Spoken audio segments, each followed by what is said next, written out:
ça va être très très bien.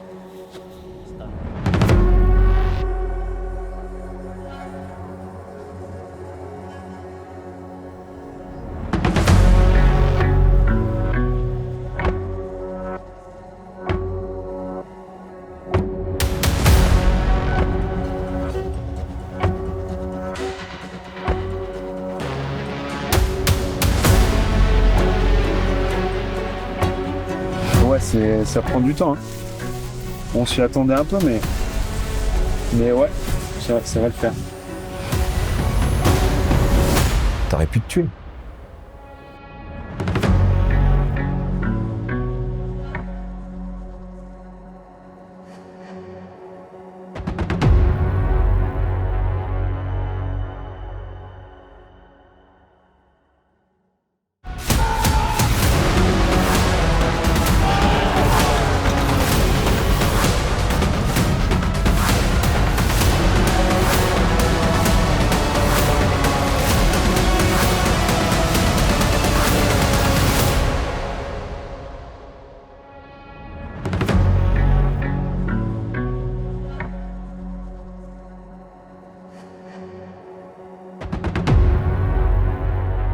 Nous, avec Marina, depuis toujours, on a toujours été sensibles aux films d'époque, en costume, un peu épiques, qui racontent des histoires chevaleresques, qui mettent en avant voilà, certaines histoires comme des contes et des légendes, voilà, ce qui est inspiré de séries aussi, comme Game of Thrones. Alors c'est du fantastique, mais on est toujours dans un univers féodal et médiéval.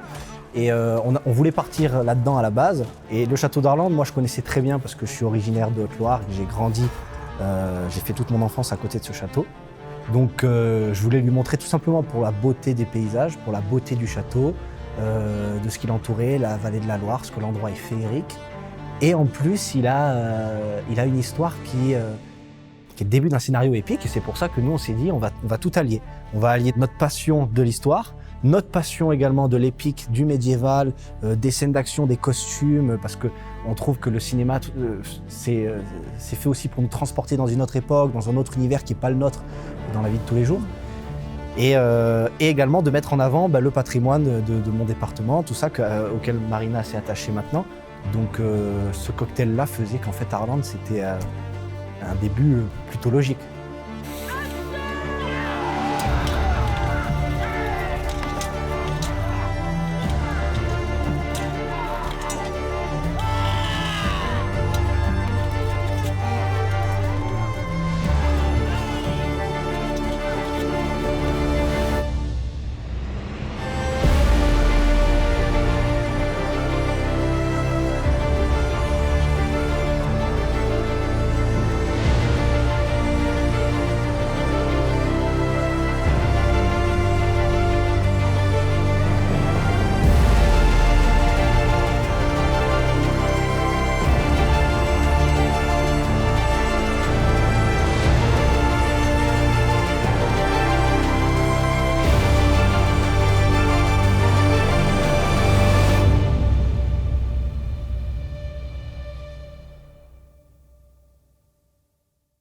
Par exemple, mon école de cascadeur m'a permis aussi d'avoir un réseau au niveau de la cascade, donc d'avoir pas mal de cascadeurs professionnels, un coordinateur de cascade professionnel aussi, qui sont venus un peu de partout en France pour participer au projet, pour nous faire des scènes d'action de qualité.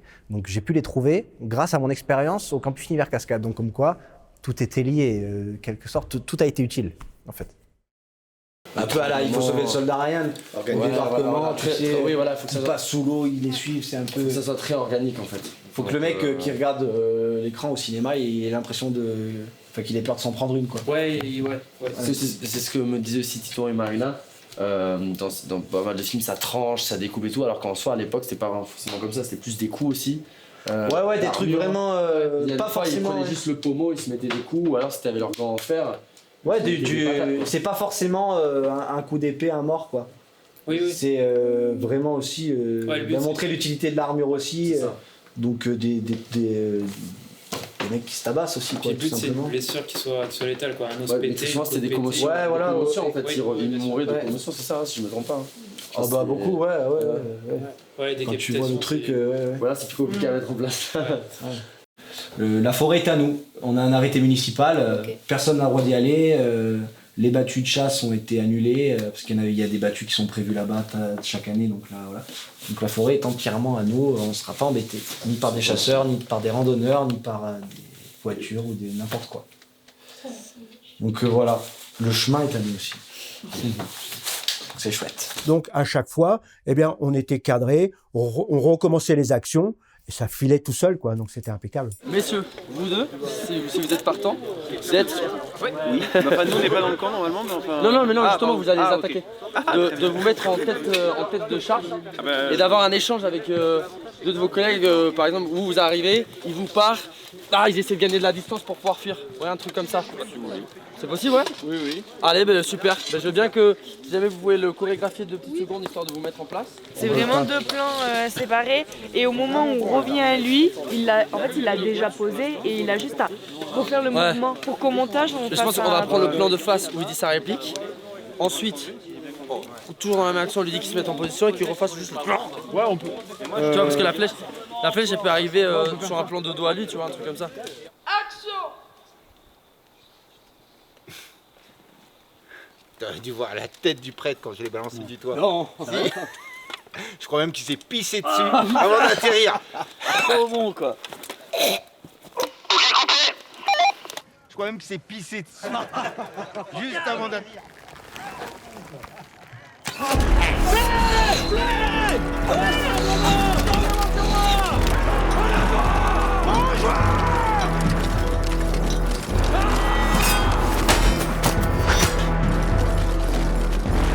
La première chose que je me suis dit, c'est c'était quand même en termes d'image, en termes d'intensité, avec la musique, avec tout ce qu'on a fait et comment on l'a fait, se dire je suis vraiment impressionné par ce que je vois en tant que spectateur, quoi.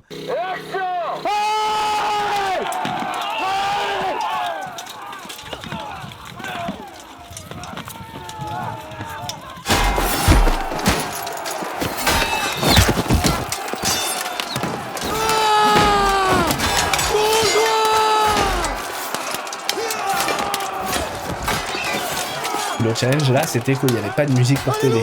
Donc en général, sur une bataille, quand t'as une musique bien épique et tout, tu sais que le côté épique, tu vas l'avoir, quoi que tu fasses, voilà. Là, il n'y a pas de musique. Donc tout repose sur ton son. Si tu veux que la bataille, elle sonne bien et que t'aies vraiment l'impression que ça se tape fort, qu'il y a du monde et tout, il n'y a que sur toi qu'on compte, quoi.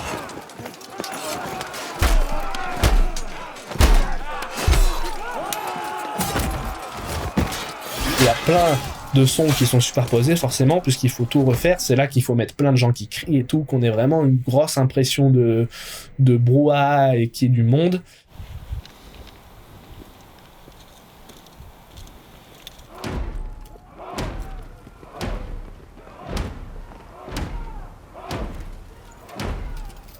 Et aussi, en fait, le fait qu'il n'y ait pas de musique, ce que j'ai aimé aussi sur ce choix-là, c'est que ça fait ressortir le côté brutal de la guerre, en fait.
La scène de la torche humaine, c'était un vrai défi pour toute l'équipe, que ça soit rien que de la prestation de la torche humaine, qui est déjà un élément super stressant en fait.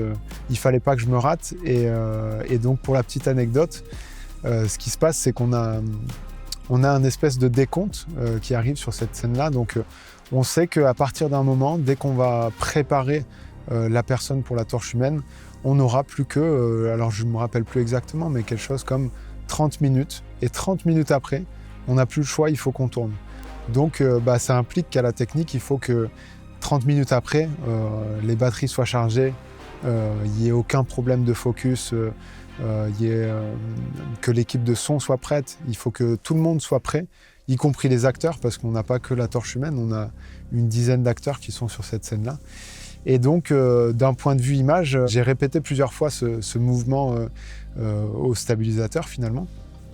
Et en fait, ce qui s'est passé, c'est que 2 minutes avant, en fait, on fait plus ou moins notre dernière méca. Donc, c'est-à-dire, une méca, en fait, c'est la dernière prise avant la vraie prise officielle. Donc, on s'entraîne, on fait les mêmes mouvements que si c'était la bonne. Donc là, il ne faut pas se rater. Et ce qui se passe sur cette dernière méca, c'est que ma caméra pointe vers le sol tout le long. Donc, je fais le mouvement au stabilisateur, nickel, pas de souci. Je passe derrière l'arbre, j'ai mes transitions, tout ça. Mais je filme le sol du début à la fin parce que en fait, il y a un câble qui s'est pris sous ma caméra et qui m'a incliné mon stabilisateur vers le bas. Donc, au combo, c'est le stress total parce que donc les réalisateurs voient en fait ce que voit ma caméra et ils se rendent compte que ça va pas du tout, que le plan est pas du tout bon et que c'est compliqué. Donc, à ce moment-là, moi, je m'en rends compte. Et je garde mon sang-froid, je sais que ça va passer au moment de la vraie prise, quoi. Et donc, arrive le moment de la vraie prise, on entend ce fameux 10, 9, 8, jusqu'à ce que le plan commence et qu'on mette en feu cette torche humaine.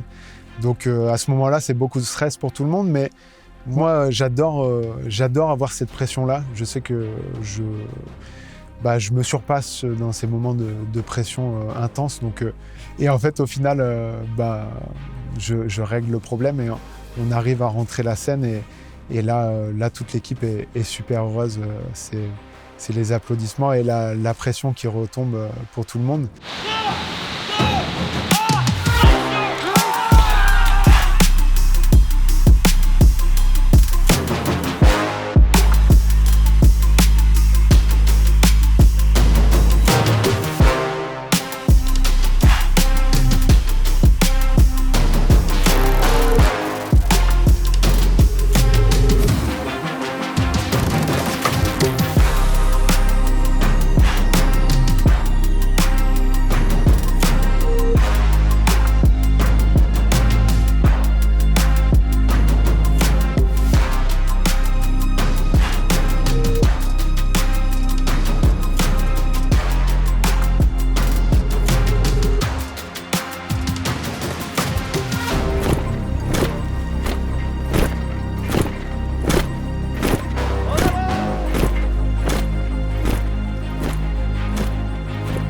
Et il y a cette scène où Titouan a une boue, il est là, il a le bouclier, la charge avec le cavalier, et là, la lance glisse sur le bouclier et vient lui taper le visage. Là, je me suis dit, wow, quand même, putain. Et donc j'étais voir Titouan, j'ai fait, mais ouais, tout, ça va, tout. Je le prends comme ça, et je lui dis, putain, c'est ouf, quoi, mais t'as failli perdre un œil, quoi. T'aurais pu te tuer. En fait, si tu veux, sur le bouclier, donc ça a explosé la lance, mais ça l'a quand même fait glisser vers l'eau parce qu'il était humide. Et j'ai eu l'autre bout de la lance qui lui était resté. Deuxième bout de la lance. Quoi, non ? T'as un bout qui est rentré là. Ah bon ? Ouais, je te le sortirai. T'as un petit point tout violet. Ah ouais, peut-être qu'ils ont. Même là, t'as abîmé là. Ah oui, là t'as abîmé, regarde. Regarde Mathieu. À 7h30. Voilà. Et ensuite, rendez-vous ici à 7h30, on va monter au Mont Tartas qui est juste au-dessus. Alors, l'équipe de tournage, on avait une petite base assez solide, d'ailleurs par le biais de toi, Titouan. On avait Pierre Vasseur, donc notre chef-op, Hugo Monnier, son frère jumeau, qui est dans le son.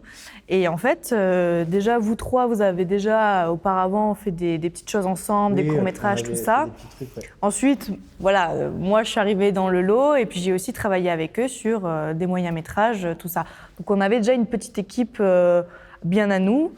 Et puis, pour le reste, alors pour l'équipe technique, par exemple, on a demandé tout simplement à Pierre de nous ramener des gars de l'image.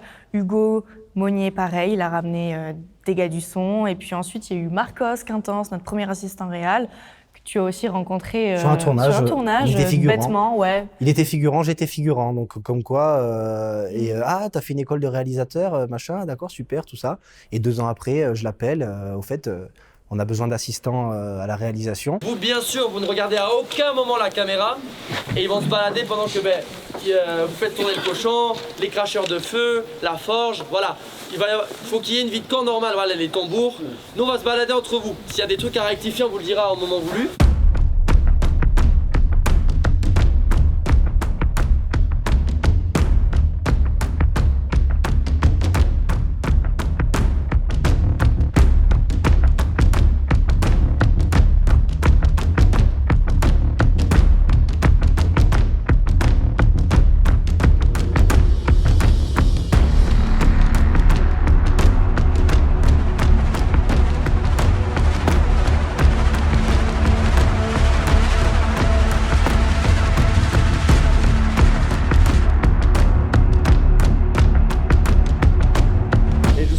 Une bonne soirée et pour Arlan.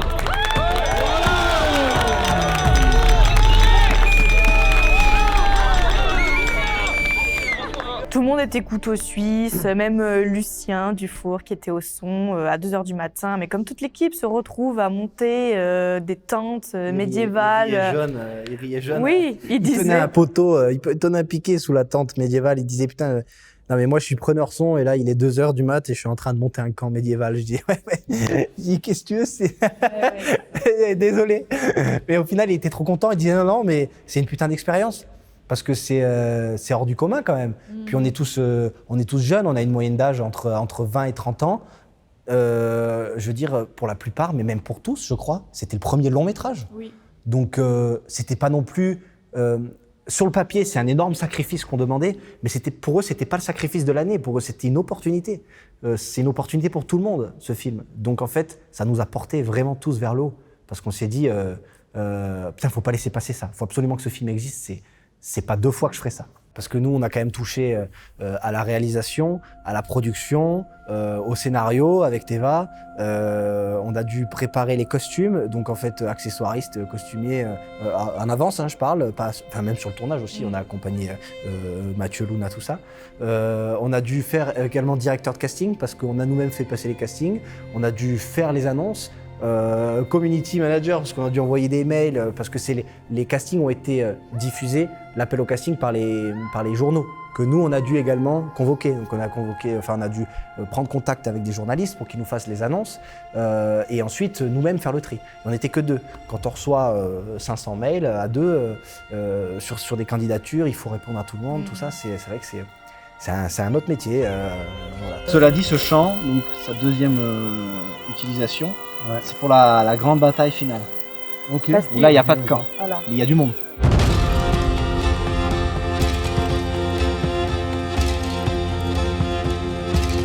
Serré. Et là, peut-être qu'il peut y avoir un autre plan, et là, on parle mon dos bien sur le côté et tout. Je refais je retire une fois dans la table. Je refais.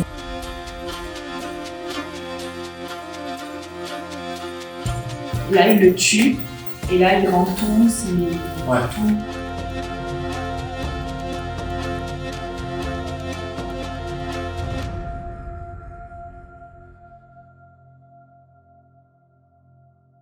La figuration, on a fait appel aussi aux associations du roi de l'oiseau. Donc voilà, c'est une grosse fête médiévale qui se passe au Puy-en-Velay. Et du coup, je me rappelle, on avait fait une très très grosse réunion où chaque président de chaque association, ils étaient Ils étaient beaucoup parce qu'il y avait plus que les présidents, il y avait des gens des associations qui étaient venus. On leur avait dit, écoutez, on veut faire un film médiéval, on a besoin de figuration, on a besoin de costumes, on a besoin de matériel mis en place. Est-ce que vous êtes partants ? Et en fait, ils ont tout de suite dit oui. On a eu quasiment toutes les associations qui nous ont rejoints sur voilà, ce projet. Voilà, c'est ça. Donc, puis pour 3 fois rien, on devait voilà. défrayer l'association. Enfin, on a donné quand même les maigres moyens qu'on avait. Quand même, on avait prévu une petite part pour ça parce qu'ils mettaient en avant. Ils avaient loué des fois des camions pour certains, tout ça. Donc, mais sans cet élan, cet engouement aussi avec les associations du Roi de l'Oiseau qui nous ont prêté costumes, canons pour pouvoir tirer tout ça, tout le matériel pour faire des camps militaires, tout ça, et les figurants également parce qu'ils avaient eux-mêmes les membres de leur association qui sont venus faire de la figuration, on n'aurait pas pu le faire. Mais il y a eu beaucoup également de figurants qui n'étaient pas rattachés à ces associations du Roi de l'Oiseau et qui, eux, sont venus via les articles qui annonçaient qu'on recherchait les figurants de telle date à telle date. On a pris contact, ces gens, par mail. Ils ont signé l'autorisation à l'image, tout ça, machin, on leur a donné le planning, on a échangé avec eux. Et tous ces gens-là, il y en avait qui venaient sans costume, donc qu'on devait costumer, parce qu'on s'était aussi fourni un peu de notre côté. Et il y en avait certains qui venaient avec leur propre costume, il y en a qui en avaient, et d'autres qui ont été habillés par les associations du Roi de l'Oiseau, etc., etc. Et en fait, il y a eu un mélange un peu de tout, quoi. Mais c'est ça qui est bien dans notre projet, c'est que du coup, on avait tellement un budget faible quand même pour les moyens qu'on avait, que en fait, une grosse boîte de production qui a énormément d'argent, ils vont eux-mêmes racheter les costumes, ils vont eux-mêmes tout reconstruire, tout ça, alors qu'en fait, il y a déjà plein d'associations, parce que du coup, le Roi de l'Oiseau, c'est une association parmi tant d'autres, parce qu'il y en a plein dans la France. Mais voilà, on fait appel à des associations de reconstitution historique qui ont déjà du matériel à disposition. Et en fait, les grosses boîtes de production ne font pas appel à ces gens-là. Ou très peu. Ou très peu. Il y en a qui le font, mais voilà. c'est vrai que souvent, mais on peut les comprendre aussi, parce qu'ils ont le contrôle eux-mêmes des costumes qui sont sur leurs films. Bien évidemment qu'on n'avait pas le luxe d'acheter nos costumes avec bien l'époque prédéfinie, mais on n'avait pas le choix. Et puis après, on s'est dit, mais en fait, c'est pas ça qui va faire que le film ne sera pas bien. Alors oui, pour ceux qui s'y connaissent vraiment, qui sont un peu tatillons, ils vont dire, ah non, ce casque-là, c'est pas du tout de cette époque-là. Bon, nous, c'est pas ça on ne fait pas un documentaire historique, en fait. Mais c'est minime, de toute façon, c'est très minime. C'est-à-dire que sur 100 mecs, il y en a peut-être 2, ils ont un costume qui est un peu trop vieux pour l'époque du film. Puis tu l'agaces lui aussi. Je veux dire qu'il est agacé, il est ici. Ouais. Lui, il a une grosse expérience de la guerre. Et ça le saoule de se faire, tu vois, de se faire bien. Ouais, donc prendre ton énergie parfois. Ouais, je suis pas forcément avec toi, moi. Ouais, mais justement, on regarde nous et voit qu'on n'est pas. Oui.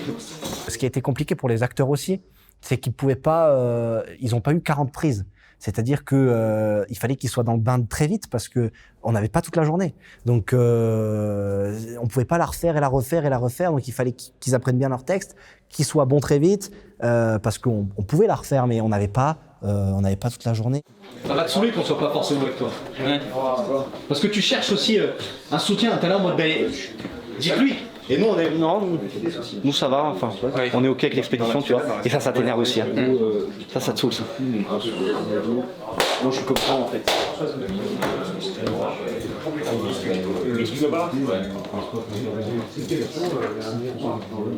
On n'est pas contre. Pour les expéditions que on n'est pas contre.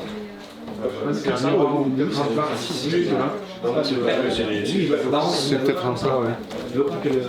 Qu'on prenne en considération, s'il vous plaît. Qu'on prenne en considération ce que je dis.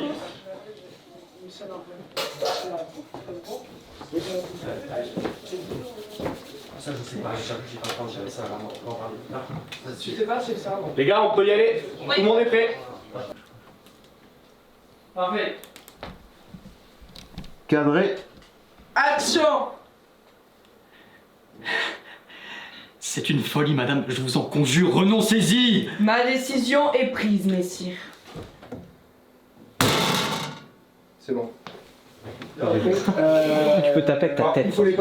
Les pas, les gars, les pas.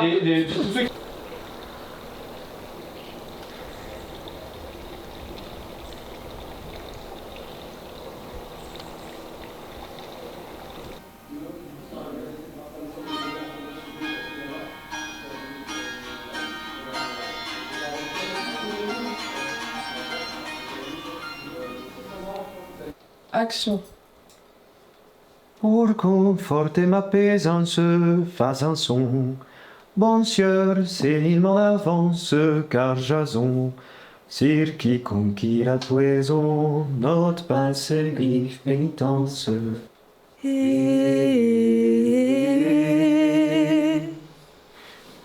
Belle mélodie, Notre-Dame. Je l'avais fait.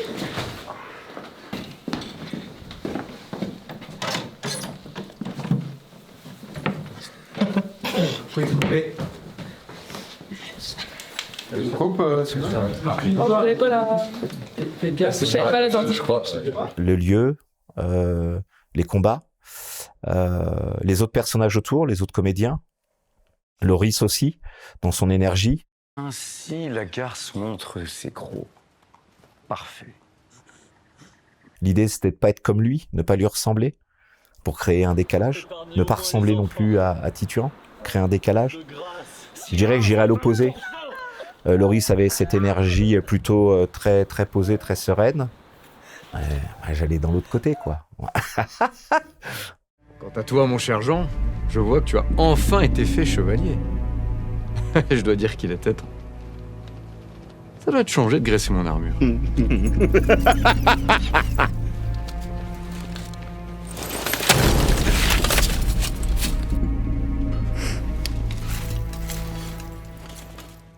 Je l'ai pas pensé là-bas, mais là, ça m'y fait penser un peu comme un Joker, quoi. L'idée, de toute façon, c'est de créer un contre-courant. Si les deux se ressemblent, aucun intérêt. Il faut qu'il y ait. Et puis, ce qui est sorti, c'est ce rire. Je me suis mis à rire, j'ai lâché, et ça a marché. Pitié, pitié.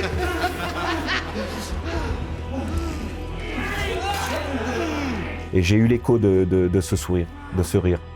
Donc je l'ai utilisé. Et je l'ai laissé s'exprimer. Ce qui m'a donné une énergie et m'a donné une posture.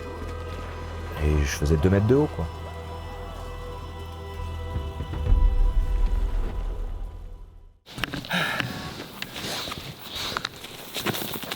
Hey. Nous sommes à l'adoubement de Jean. Jean qui est Titouan Monnier, notre réalisateur, notre scénariste, notre producteur. Finalement, Titouan a plein de facettes, mais aujourd'hui, il sera chevalier. Et un chevalier qui va être... Enfin, il va devenir chevalier, il va être adoubé. Et voici sa meilleure amie, son épée. Cadré. Action. Et ceci pour t'en rappeler. Ce coup sera le dernier qui te soit donné sans y répondre.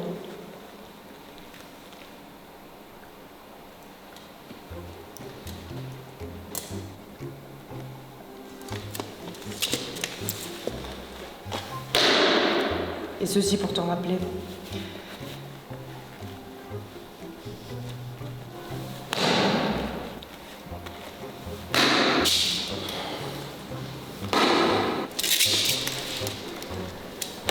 Et ceci pour t'en rappeler. Ce coup sera le dernier qui te soit donné sans y répondre.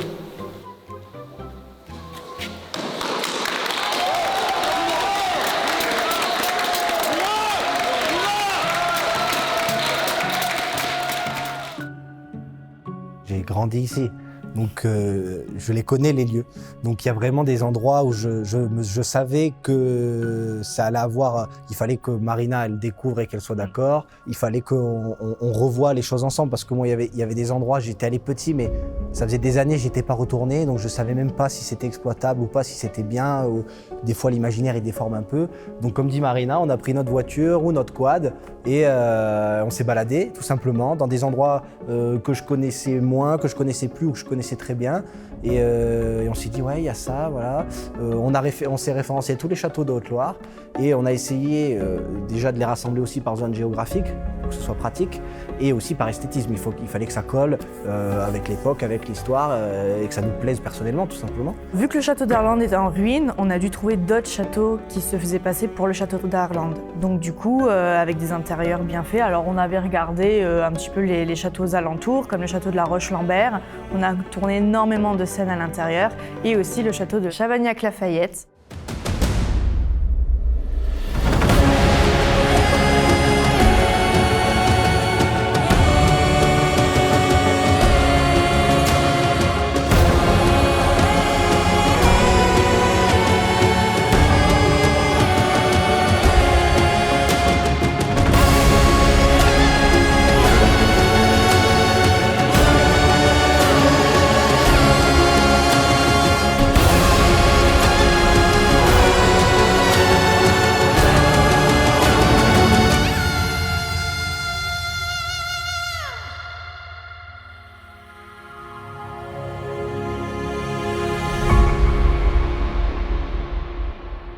par exemple la ferme des frères Perret à Moudère, c'est une belle ferme en chaume, comme à l'époque. Elle est magnifique, ça se situe près du Mézin. Ça, pour le coup, ça nous a été conseillé. On connaissait ni Marina ni moi. Donc là, c'est en discutant avec les gens, avec les villageois, ils nous ont dit là-bas, vous devriez y aller. On y est allé. Et donc voilà, on a pu tourner dans le Villard, Voyac, Mazigon, Pradel, Lafayette, là où on se trouve aujourd'hui. Donc voilà, tout ça s'est fait un peu mis bout à bout, voilà, au contact des autres. Les complications ou les difficultés qu'on a pu avoir sur le tournage, donc pendant ces 24 jours de tournage, déjà, c'est les 24 jours de tournage, pour commencer, c'est que c'est très court. C'est extrêmement court, 19 lieux de tournage. Dans 24 jours de tournage, on bouge quasiment tous les jours. On a eu notamment à gérer le temps, c'est-à-dire la météo. C'est-à-dire qu'un jour où il pleut, on ne peut pas annuler et dire on reporte au lendemain. Parce qu'on avait un planning très serré. On avait des journées de 18 heures, c'est-à-dire que ça commençait à 6 heures du matin, ça finissait à 23 heures minuit. Mais voilà, la météo, quand il pleuvait, on devait faire avec, on devait quand même tourner. Donc on a eu des journées notamment très éprouvantes, on a eu peur pour le matériel, et ça a été très éprouvant pour les figurants qui étaient là, les acteurs, les techniciens, tout le monde avait froid, tout le monde était trempé, on n'avait pas de chauffage sur place ou quoi, c'était vraiment rustique. Sur le tournage de ce film, il y a quelque chose qui était génial, c'était par rapport à une équipe jeune.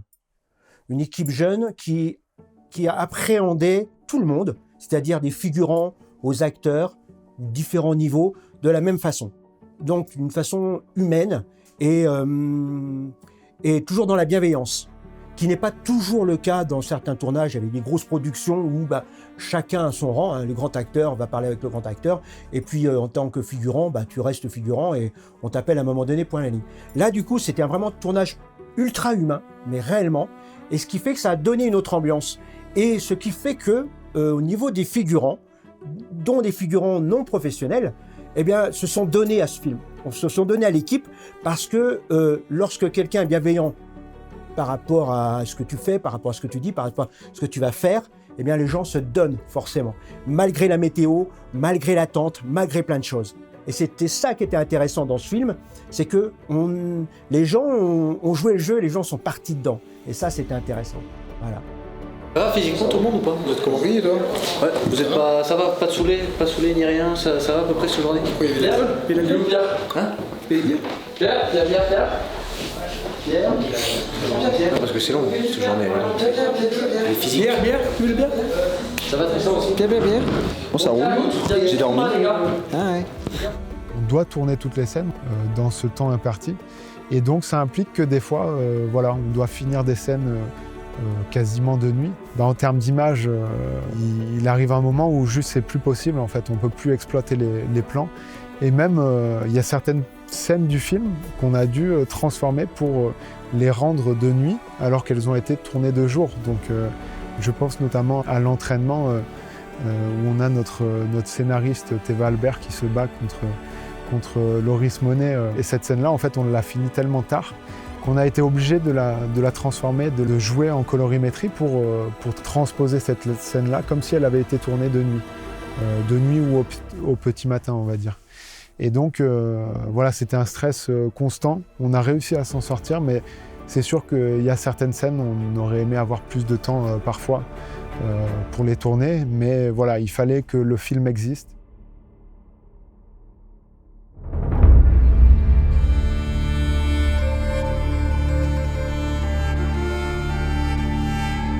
Je me demandais mais comment on peut faire une église qui brûle avec le peu de ressources qu'on a, le peu de lumière qu'on a. Et du coup j'ai commencé par chercher toutes les sorties de lumière qu'on avait. Et du coup il y en a trois. Il y a la porte centrale, par là où les moines sortent. Il y a la fenêtre qui est au milieu de l'église. Et il y a les clochers tout en haut. Du coup ça implique trois sources, forcément. Du coup ce qu'on a fait c'est qu'on a mis une source par étage. Donc là vous voyez il y a une de nos plus grosses sources pour vraiment faire un truc très directif et très puissant vers l'entrée. Ensuite au-dessus on en a une qui est un peu plus petite, qui est vraiment centralisée sur le carreau. Et tout en haut on en a une qui éclaire en fait les quatre clochers. On a balancé de la fumée pour que ça fasse vraiment incendie, la fumée qui s'échappe quoi.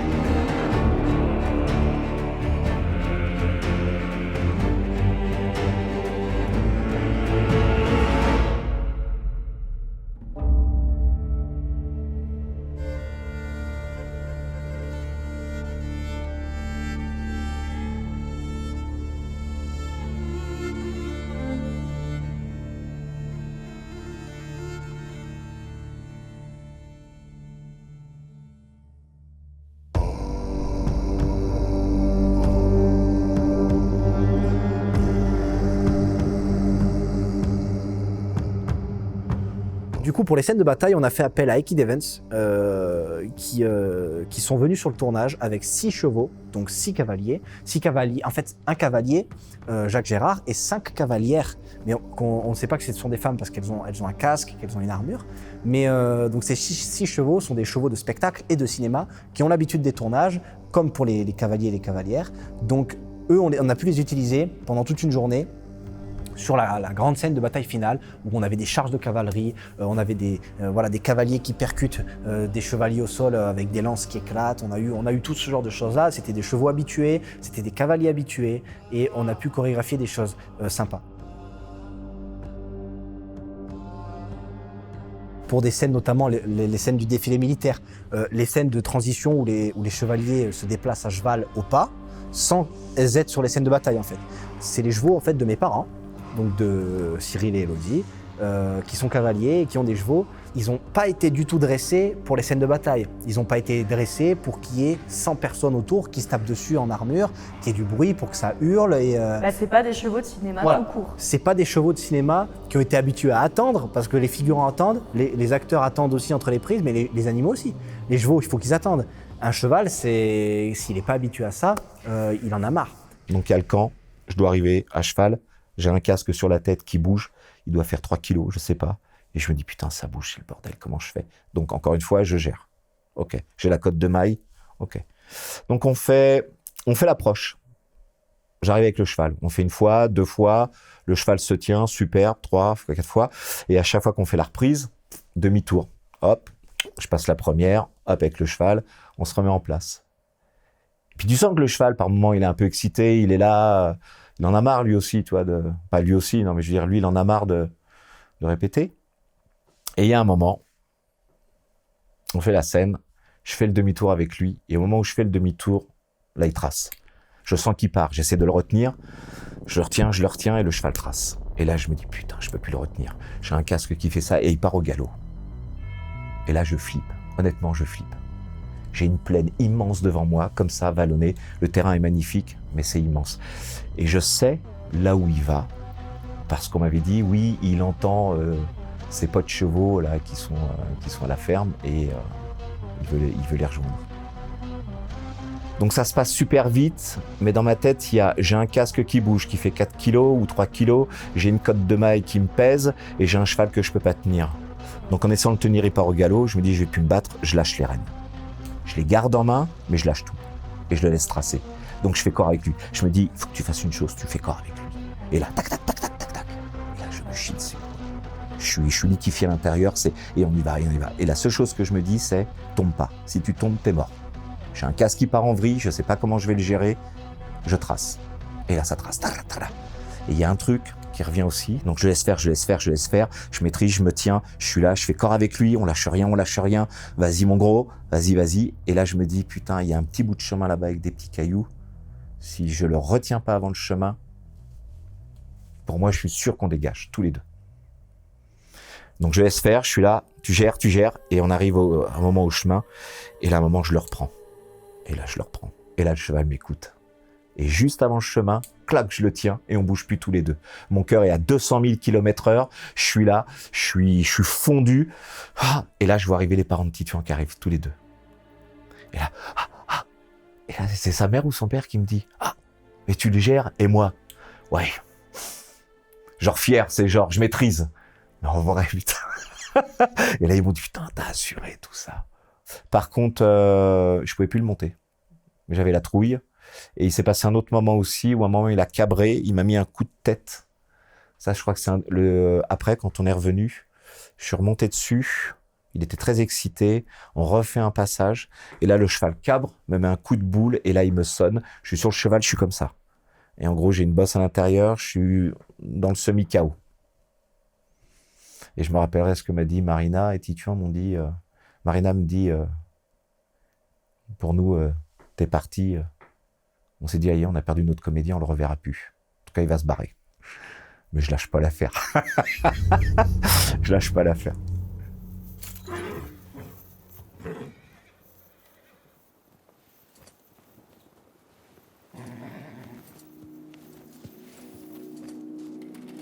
avec un gros budget. Déjà, on aurait pu avoir beaucoup plus de jours de tournage, des jours de repos très important. Une équipe, l'équipe technique, on était une petite vingtaine, on devait être 16, si je dis pas d'ânerie. Un meilleur confort. C'est très peu. On aurait pu avoir peut-être 2 ou 3 fois plus de personnes à chaque poste. C'est un gain d'énergie énorme et de plein de choses. On aurait pu avoir quelqu'un qui gère uniquement les costumes, quelqu'un qui gère uniquement les transports. Et du coup, on aurait eu moins de casquettes chacun. On aurait eu beaucoup plus de monde autour de ce projet-là. Et on aurait eu un confort de tournage parce qu'au lieu de tourner en 24 jours, on l'aurait tourné sur beaucoup plus. Mois. Donc quand il fallait on aurait pu avoir plus de jours sur une seule séquence. On aurait pu avoir une séquence où on se dit ah là il fait trop nuit, on la reprend demain. Sauf que là on pouvait pas, donc on devait rusher. Des fois on devait faire une croix sur certains plans. On se dit ah cette scène-là elle mérite un plan en plus, mais on n'a pas le temps. Je savais bien que les Italiens avaient le sang chaud. Hey, tu veux que j'appelle Jean pour t'aider? Jean? Ouais. Jean Chi.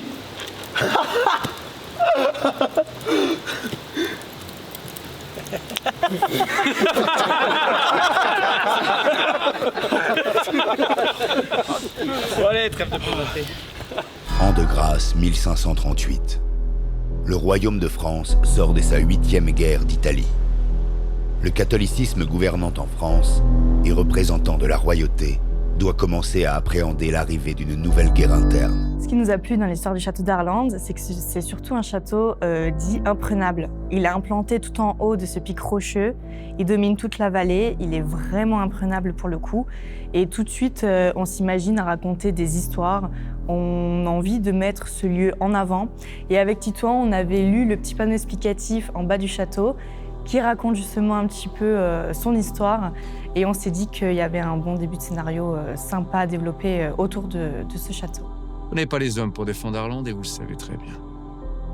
Votre forteresse semble imprenable et vous protège pour le moment, mais je l'ai déjà prise par le passé, souvenez-vous. On a fait un fil rouge, on a fait un squelette à peu près, donc on a aligné les grandes idées qu'on voulait avoir, un début, un milieu, une fin, grosso modo, vraiment en vrac. Et on a commencé à essayer de développer un scénario dessus, dans un premier temps seul. On a fait des recherches historiques, on s'est rapproché des archives départementales, notamment en allant voir la mairie de Saint-Paul-de-Tartas avec Marie-Laure Munier, qui est également élue au département. Et surtout, on s'est également rapproché de l'association de sauvegarde du château d'Arlande, qui est présidée par Chantal de Clavière, qui est une descendante d'ailleurs de la famille de Goïs, dont j'interprète son ancêtre en fait à l'écran. Allez, viens là. Et également, on a fait des recherches à part, que ce soit sur le château d'Arlande ou sur tout simplement la vie à cette époque, sur tout ce qui peut l'englober, donc que ce soit dans des bouquins, sur Internet, ou avec du coup des associations qui gèrent ça, notamment également des associations de reconstitution, comment on mangeait, ce qu'on mangeait, tout ça, machin. Donc on a fait beaucoup de recherches comme ça.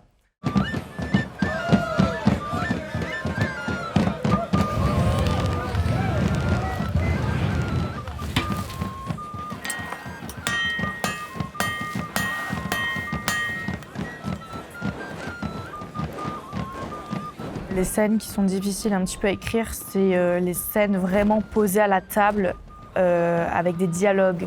Mais vraiment pas une petite scène de dialogue, c'est vraiment quand il y a les deux personnages principaux qui se confrontent pour la première fois, ou vraiment, enfin voilà, des scènes posées à la table où il y a vraiment une grosse scène de discussion en fait. Et c'est des longues scènes souvent, donc comment tenir en haleine le spectateur qui se fasse pas chier dans une scène de dialogue, en fait, tout simplement. La bête irritée allait fondre sur moi et sans doute m'évider les boyaux, lorsque, d'un coup d'arbalète bien placé... Toutes mes félicitations, monseigneur!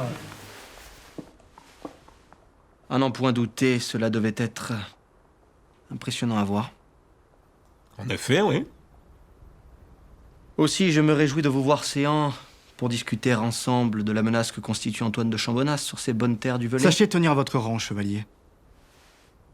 Ceci est du regard de la duchesse, non du vôtre. Il faut qu'on rajoute des scènes, il faut qu'on rajoute des liens entre les personnages notamment, qu'on mette des scènes dialoguées, qu'on rajoute du contenu, tout ça, notamment pour faire un long métrage, tout ça. Et on a dit, si t'es chaud, on travaille ensemble sur ça. Et on te donne un peu le fil rouge qu'on aimerait avoir. Et ensemble, On travaille là-dessus et Teva, il a dit mais feu, grave chaud. Donc Teva s'est mis à écrire des scènes qu'on a imaginées soit tous les deux, soit sur des propositions qui venaient aussi de Teva. Et en fait, d'un commun accord, tous les trois, on a avancé comme ça, où Teva écrivait, on lui faisait ses retours, et il nous envoyait quelque chose, on lui faisait des retours, il nous envoyait la modification, on validait ou pas, machin, tout ça. Et on a envoyé et de fil en aiguille. Donc en fait, Teva a écrit toute la deuxième moitié du script. Le scénar a évolué au fur et à mesure.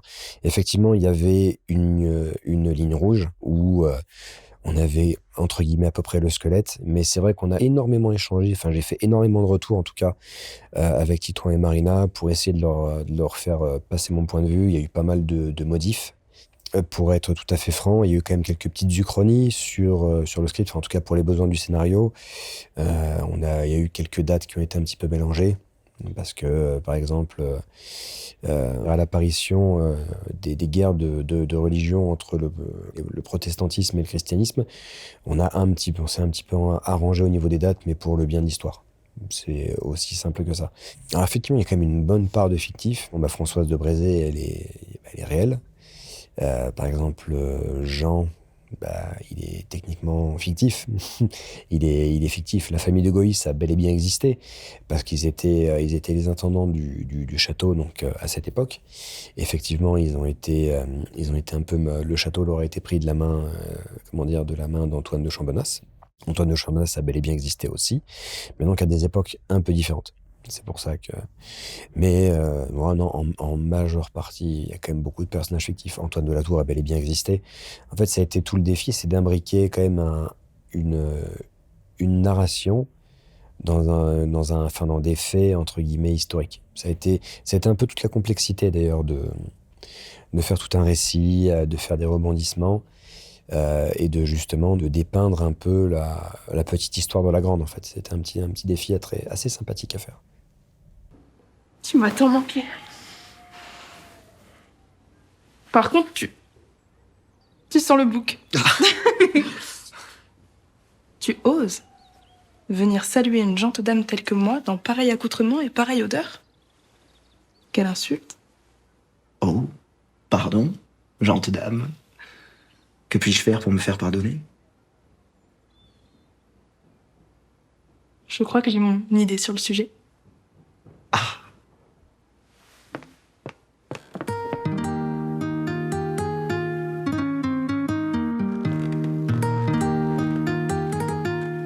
La scène du bain, elle est de moi et je la voulais... Je me dis, on peut pas faire un film épique sans une petite touche de légèreté, sans une petite touche un peu coquine sur les bords. Et puis, c'est vrai que en amont, je voulais aussi développer la relation entre Christian et Alice. Voilà, parce que je trouvais que au tout départ, le personnage de Christian était peut-être un peu trop linéaire, on le voyait pas assez. Et je voulais lui développer une histoire d'amour, parce qu'un petit peu, on le voit un peu comme le joyeux luron, comme le type qui se prend pas au sérieux. Et au final, on se rend compte que il a quand même quelque chose à protéger. Parce qu'au fur et à mesure, on sait que voilà, Alice est enceinte et qui projette de la marier. Et je voulais donner cette petite touche d'intimité à ce film, une touche de légèreté et un petit peu de piquant, on va pas se cacher. Madame a-t-elle connaissance et tel renom que j'y ai mis ma fiance jusqu'en son mieux aime que beaucoup de fatigue dans l'équipe, que ça soit à l'image, au son, les acteurs, tout ça. Et puis surtout, on arrive sur une scène, les scènes intimes, c'est toujours particulier à filmer, donc on était en équipe un peu réduite. Et à ce moment-là, j'ai eu cette idée de faire un plan séquence pour essayer de transmettre l'émotion en fait, de cette scène d'une manière un peu différente. Et en fait, j'avais toute la scène, on va dire, dans ma tête à ce moment-là. Mais ce qui a été difficile, en fait, c'est d'en parler à toute l'équipe, d'essayer de convaincre que ce soit les réals, les acteurs, tout ça, que ça puisse être en fait une espèce d'harmonie entre ce qui se passe entre ces deux acteurs-là et le jeu finalement à la caméra. Qui, il faut que ça soit en symbiose, tout ça, tous ensemble. Et donc, on a cette scène où je tourne en fait deux fois autour de ce bain.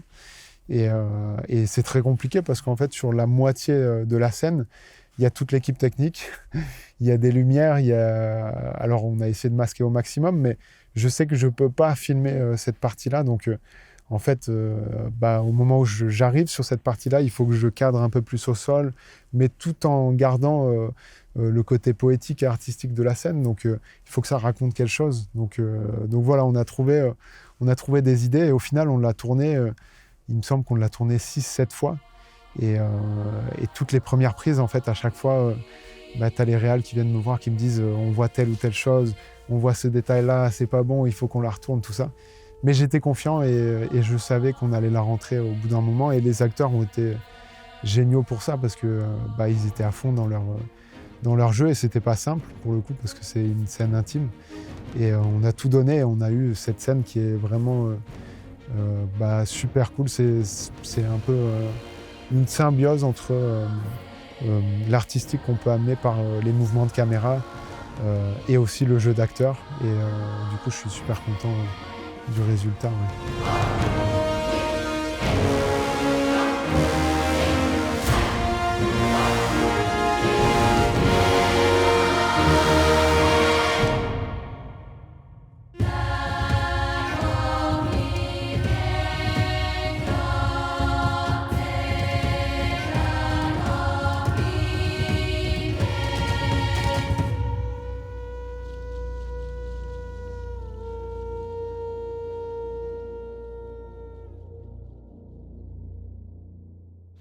Si, en fait, là, il n'y a aucun make-up. Genre, juste depuis tout à l'heure, je fais du vent et je lui dirais ça, t'es maquillée. Ça c'est 8 jours de tournage pour Arland.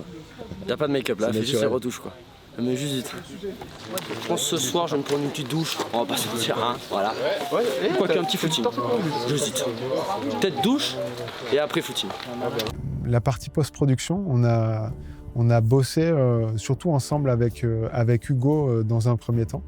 Donc le but, c'était de faire fonctionner à la fois l'équipe image et l'équipe son un peu ensemble pour qu'on puisse sortir le film rapidement.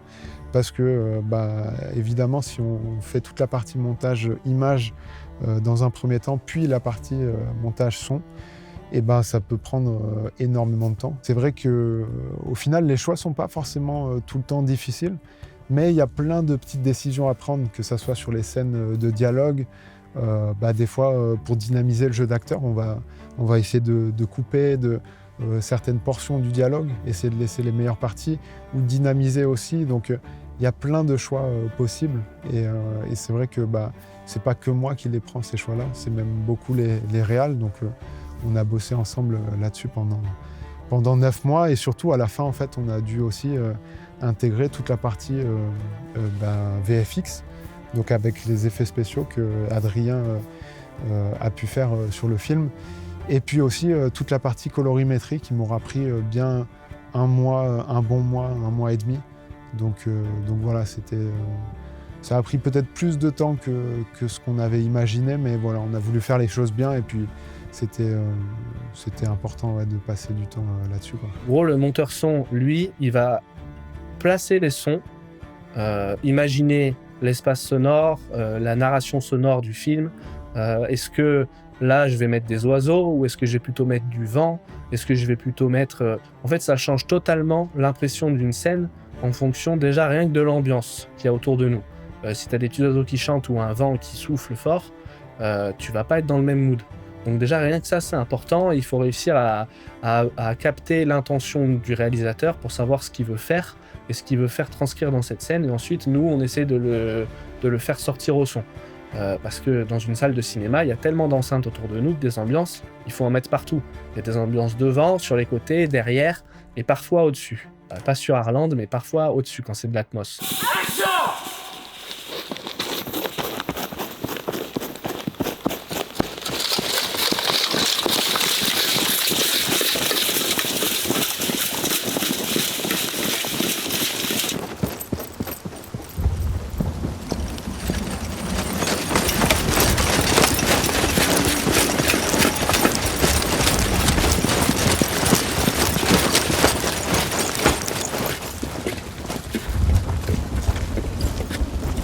Le défilé de Pradel, par exemple, c'est pareil, sans sound design, on n'a pas cet effet de masse. Là, j'ai mis des sons de soldats qui marchent en même temps pour apporter un gros effet de masse, comme s'il y en avait encore des kilomètres et des kilomètres derrière. Des sons de chevaux qui hennissent tout le temps. Ça, c'est des sons aussi très spécifiques au montage son. On met des sons dès qu'il y a des chevaux, on met des sons de chevaux qui hennissent et tout, un peu partout. Ça fait bien, ça fait épique.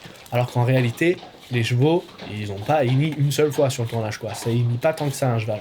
Mais tu feras gaffe quand tu regarderas des films maintenant où il y a des chevaux, tu en entends tout le temps. On adore les faire parler, les chevaux.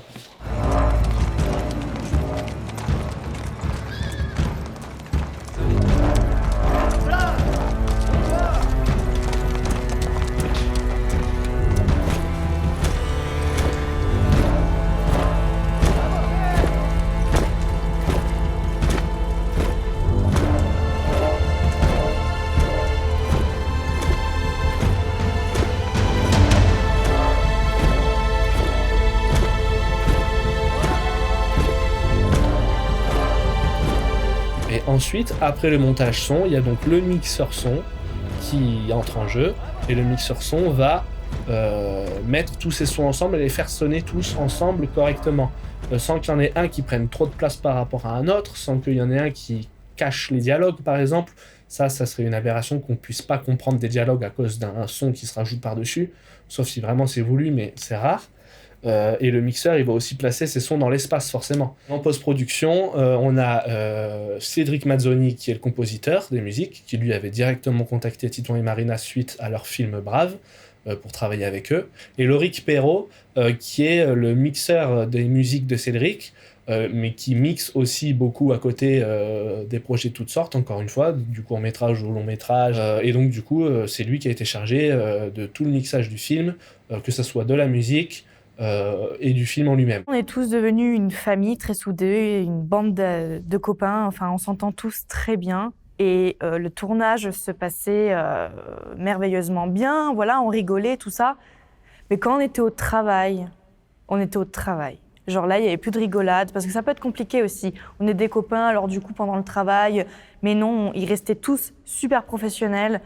Dès que voilà, on tournait une scène ou quoi que ce soit, il y avait plus de rigolade, plus de copains, toujours dans la bonne humeur et voilà.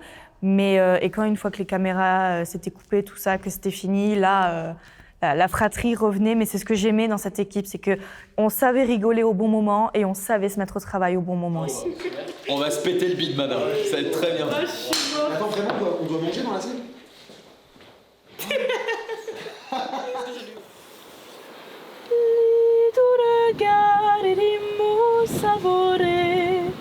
La grande violette bien que j'y vis. L'émerveil c'est m'a ébahi. Te dis adieu ces siècles enluminés. Quand nous aurons le plus beau jour d'été, les lits seraient obscurs de plein midi. Je n'y vois plus, mais à lui me commande que tout penser les scier par cette huile. Ma belle jouet où ma mort y attend, ne sait lequel des quais devant lui fuit. Ne me firent là si œil point d'anoui, ens me vendrait férir si doucement. Dans le cœur d'un amour talent, qu'encore y est le coup que j'en reçus.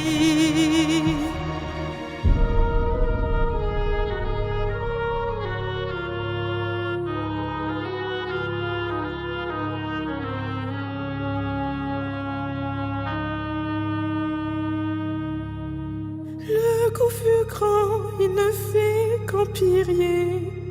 Ne nous mires, ne m'en pourras saner. C'est les noms qui le dard filancier, c'est de sa main me voulait à désir. Bien nous pourriez le coup mortel ôter. À toi le fut dont j'étais le désirier. Mais la pointe du fer n'en put s'achier. Bah là, il n'y a plus qu'à. Il n'y a plus qu'à le découvrir.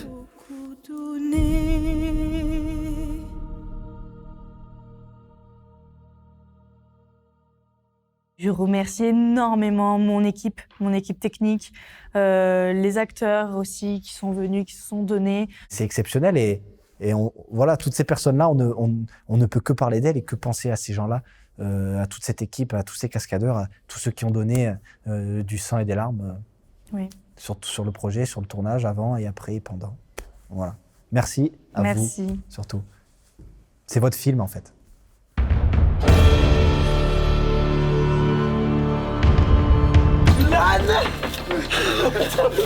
Allez. Bon, vous l'aurez deviné, il y a une caméra, donc making of, Mana. Et je fais certains plans drone, voilà, quand il faut, avec Pierre. Voilà. Mais sinon, du coup, je vais filmer pas mal de scènes comme ça, donc vous serez souvent à l'image. Qu'est-ce que t'as à me dire, toi? Bon, j'ai laissé le matos ça va, je serais content de ça va, en attendant. Et c'est la gentille. Je suis la gentille. On parle de là? Ah bon? Ça tourne à l'image. Ça tourne. Séquence 57. Plan 5, prise 4. Action. Trahir un roi. On va la refaire. On reprend. Ils ont rigolé. J'ai fait rire et rire. Ah. Vas-y. Action. Attends, c'est bon. Oh, pardon.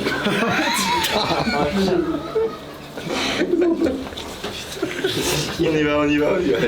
Je meurs pour la 8e fois, 9e fois, un truc comme ça. Tellement de fois, pardon. C'est ça. T'es peut-être celui qui est le plus mort. Là, dans la bataille, je crois. Là, pour l'instant, je meurs 2 fois dans ces 2 batailles. Je suis déjà mort 3 fois dans l'autre. Plus la torche, plus dans la rivière. T'as pas le droit de te la péter comme ça, je suis mort comme ça, je suis mort comme si, mais t'avais qu'à arriver plutôt une grosse merde en fait. T'avais qu'à arriver plutôt mon gars. C'est vrai, putain, j'aurais bien aimé. Merguez, de voir enflammé. Ils ont les rushs.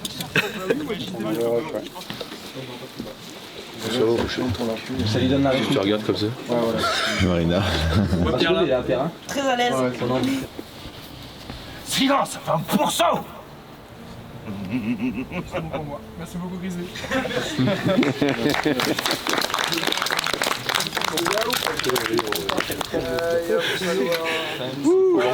Ça fait vraiment. Comme tout bon tournage, on aime faire des caméos. Qu'est-ce que c'est qu'un caméo? Caméo, c'est quand on met des membres de l'équipe, des scénaristes, dans le film.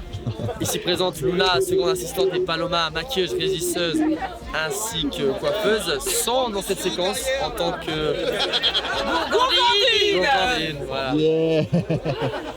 Le compagnon, vive nous sauver, nous le remplirons.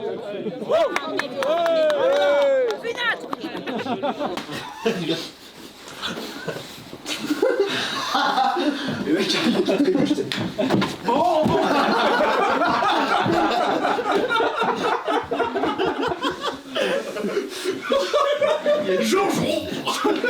Jean le coco. Bon allez, bref. Allez. Moteur demandé. Ça tourne au son. Je vais rigoler. Attends.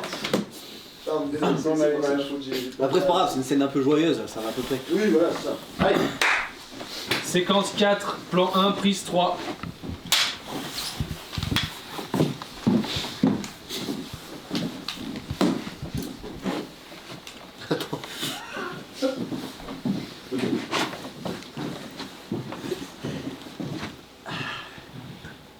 Ouais.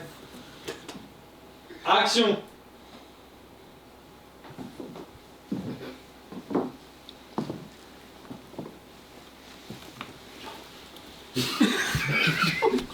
Jean. Ok. Allez, gars.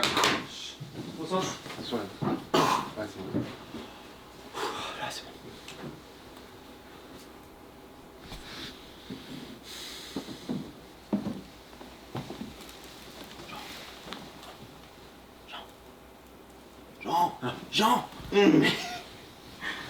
Ah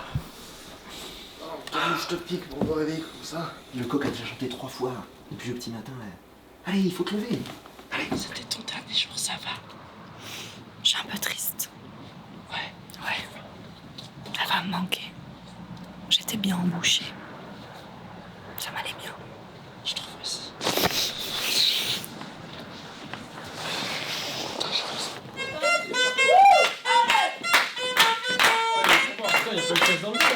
Avancez là!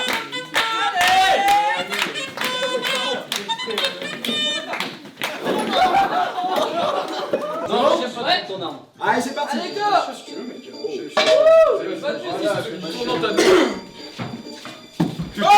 Allez hop, c'est chaud! Bye, putain!